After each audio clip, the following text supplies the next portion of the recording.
You're asking me, do I think the system's fair? Wake up, look around. We got people everywhere, underprivileged, discriminated against. The real crime is in America, with the system inflicting all this pain and all this hurt on our youth. And you're asking me, is the system fair? So this would look like introduction, your piece, my piece. That sound good? 3, 2, 1, wow. My name is Yusef Presley. I'm with Destination Innovation, Home to Progeny, which focuses on juvenile justice reform. Since I've met him day one, he's had this infectious personality. He has this positive personality, but you can always see that tinge of underlying pain that he's gone through.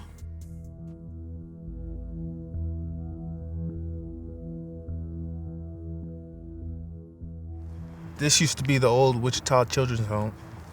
You know, it's just like surreal to just kind of see this, that it's been torn down and the way it is now. How would you feel if you was taken for your mom at 5? Let me take you away from your family. Let me ship you miles and miles away. So it all started when I was about 5 years old. My mom and my sister had got into a fight, and my mom went in to spank her with the belt, and the metal part of the belt had hit her across her eye. And so my sister went to school the next day with the black eye. Now, I remember a playground being right here, had a bicycle track over this way. I had been here multiple times throughout my life. After that happened, they came to my school and checked on me, just like stripped me naked and started trying to figure out, okay, he has marks on his back. They ended up eventually taking me into care.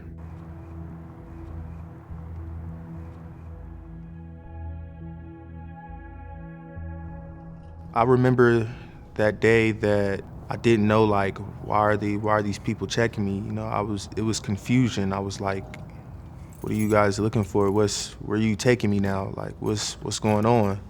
They just kept saying just little things like, it's gonna be okay. You're just gonna be here with us for a little while. Next thing I know, that little while turned to months, weeks, a couple years. How would you feel if every day you go to a place and you're told when to shower, when to eat, when to sleep, and even if you have to ask to use the bathroom? How would you feel? So whenever I seen the black trash bag, I just knew that it was time to go to the next place. Everything I had was going in there, and that black bag was coming with me wherever I go. Remember when we first started Light Think? And people used to say, why don't you have these 16-passenger vans? Yeah. Why don't you put the logo on the back of the truck, or why don't you put a sign in your yards? I said, I want my boys to feel normal. For real. So nobody ever knows. That's facts. That's the way it's supposed to be. Think about the nuances of coming into a person's home. The energy of feeling like they don't belong there is a lot for a child to pick up and process. Getting acclimated to whatever rules they have in their house is a lot for a child to process. Rebelling against a system that feels like it doesn't even want you is natural. I kind of was overzealous. I didn't know how to structure you because you were so young. And so my way of thinking I was holding you accountable to your behaviors, I took away your toys. You found out when you came home from school, you totally went from 0 to 100 on me. And I'm over there chasing you through the whole neighborhood. Do you remember that? Yeah. I'm chasing you through the whole neighborhood, and I just got tired of chasing you. I said, okay, I'm done. Let me just call him in as a runaway. In the beginning, I didn't know how to properly let that anger and sadness out. So it transferred to destruction and punching holes in walls and kicking doors, and all because I was hurt. Man, I haven't seen you in a long time. Been a while. How are things going? Man, it's going good. Got some ups, some downs. You know how it goes, Well, you remember the first time we met, right? Yeah, I do. We were outside Lamont Love's house, if I recall. And you were having a rough time, and I stood in front of the door when you were trying to get out, and you charged me. And I was like, wow, this is how it's gonna start. But I just remember saying, you know what? He needs help. He needs somebody to be there for him. No matter how many times you told me to go away and not come back, Yeah. I still showed up. Your classroom used to be right inside here, and we'd come out that door. Yeah. See if I got it still. I don't. When we say we need more systems around young people, especially young people that are higher risk in the foster care system, does not mean incarceration. It does not mean drugging these kids. It means creating spaces for these young people to be able to thrive. They would be like, man, Yusef needs somebody to talk to. And I was like, can I take him outside and ball? Yeah. You know, talk to him. And they'd be like, if you can calm him down, I was like, that'll calm him down. That'll calm him down.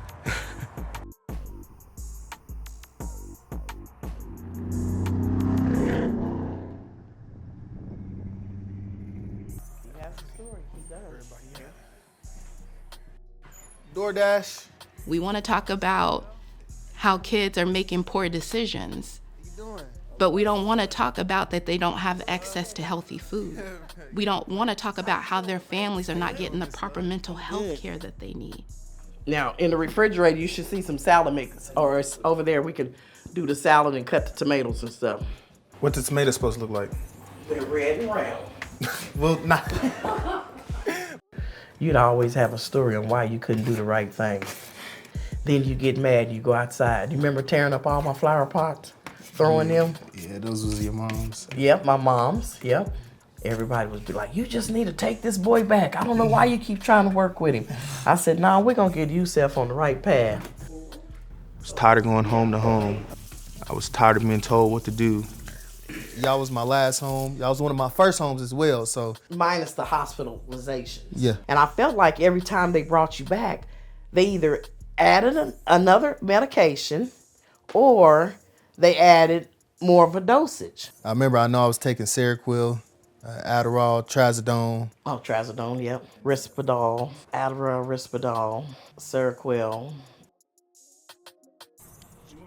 I wasn't eating for days and days. I'm sleeping and not eating, and I'm waking up angry. I just knew something wasn't right. How are we doing right by these young people if we are over-medicating, underserving when it comes to mental health? Let me ask you, can I put you on medication that you don't want to take? Would you do it? How would you feel?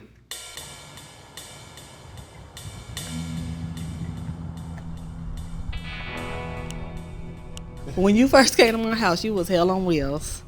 It was, whew, they had you so screwed up, they came, you was on 1,600 milligrams of Seroquel.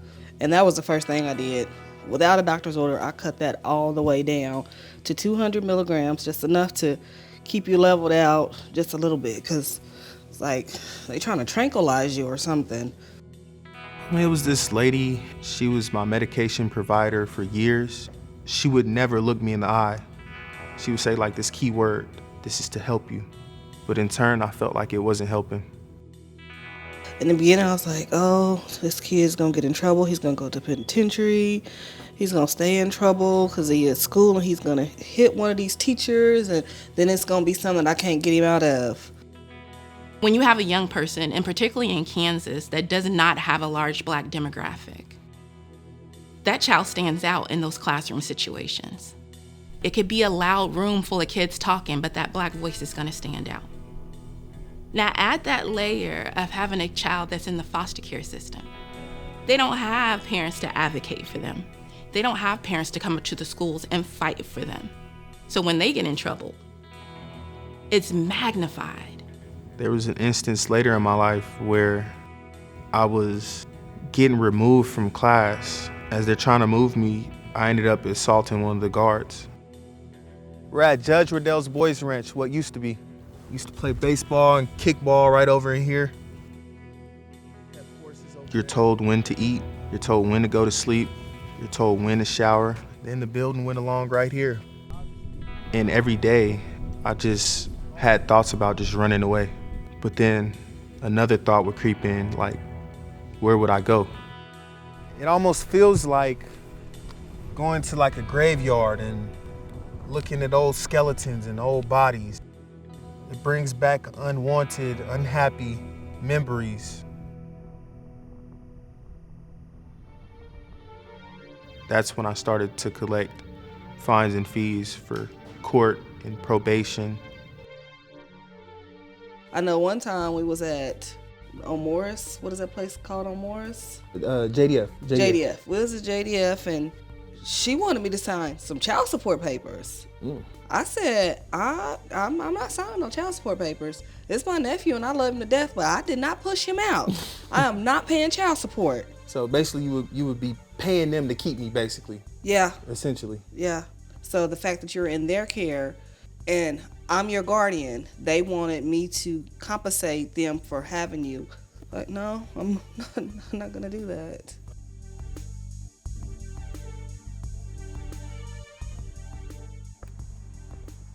Yusef was still on probation when I first met him. He was on probation because his license was revoked.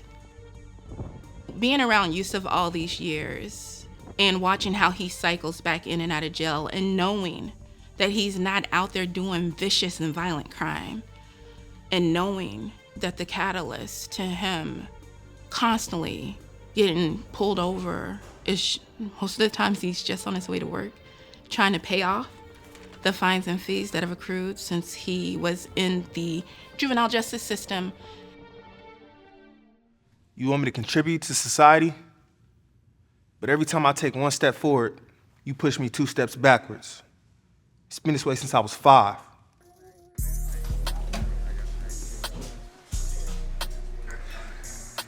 Just like last month, I got arrested up in Kansas City. I got pulled over because police officer said my tent was too dark.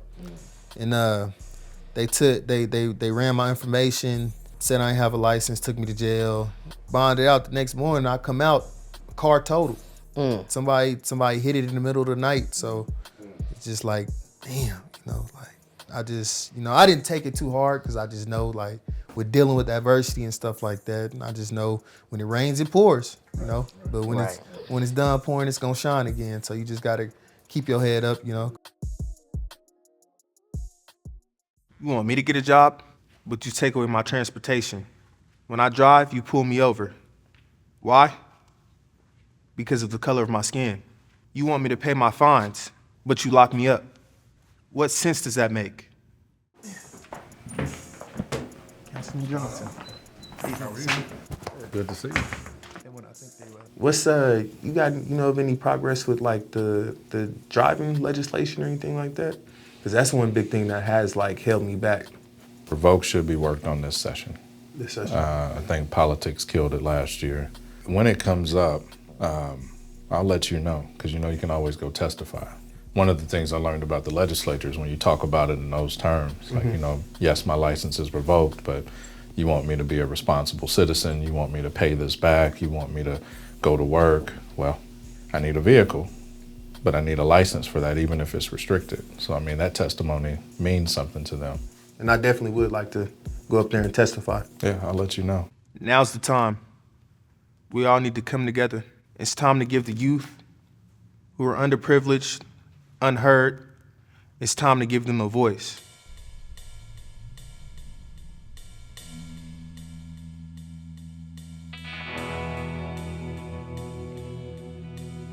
And this one, y'all was much younger. You was so sweet. My aunt came in the picture and was coming to adopt me. That's when I was able to actually be around my mom.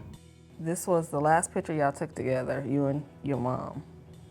She tried her best to show love to me, like that my mom was supposed to give to me. Like, once I got settled in here a little bit, I realized it's gonna get worse if I leave here. That feeling of just being with blood was different. It was a good feeling as opposed to being in group homes with 30 other boys and, fighting with them all the time. I started thinking about my dad, I don't want to be like him. I don't want to be going in and out of prison. We have so much work to do when it comes to our systems, when it comes to our young people. We owe them better. And we can't have a conversation about what young people are doing when adults are the catalyst to the majority of the mess?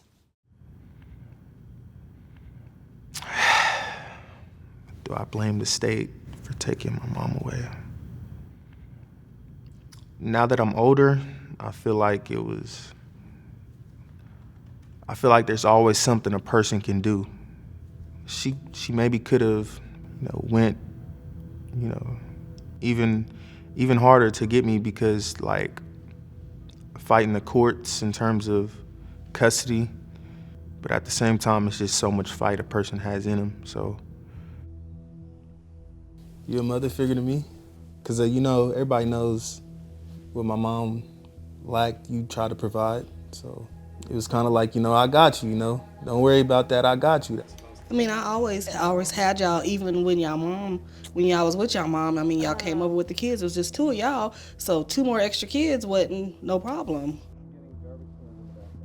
You're my nephew. I'm the only other person that's gonna get you or take care of you, so I couldn't just let you stay in the system. This is my Dear Mom letter. Dear Mom, I just want to say the love I have for you will never die. I came a long way without you. There's much pain and hurt built up over the years. But at the end, all I've ever wanted was for you to be a mother figure in my life. Our relationship is a missing piece to the puzzle of my life. Before God takes me from this earth, I pray that I get a real relationship with you, a mother-son relationship with you. Living life without you is something I never imagined as a kid. There's been moments in my life that no one else has mattered but you. To this day, you still do.